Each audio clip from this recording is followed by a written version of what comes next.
Alright, section 2.1, we're going to be covering distance and midpoint formula. In this first problem, we want to use Pythagorean theorem to check and see whether the triangle's sides could be lengths of the Pythagorean theorem. Okay, so let's recall the Pythagorean theorem is a squared plus b squared equals c squared. Given a triangle, a right angle specifically, you can use this to figure out a missing side. These sides would be A and B can be switched, and the longest side, the hypotenuse, is C. Okay, this is always the longest side.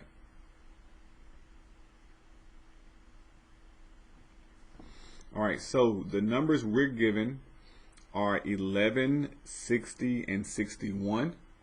So respectively, we would place these numbers 11, 60, and again these could be replaced. I could put 11 here and 60 here, and then this one would be 61. So let's check and see if this works out. So we would do 11 squared plus 60 squared, and see, does that equal 61 squared?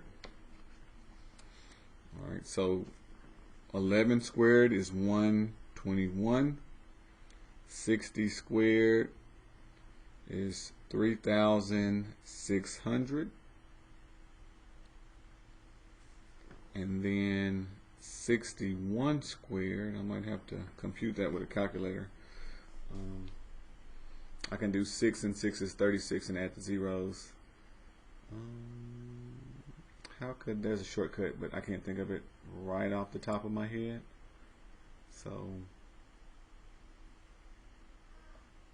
let's just use this basic calculator and do 61 times 61.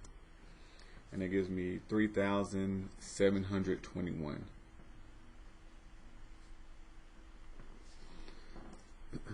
If we add these two numbers, we do get 3,721. So this would check out.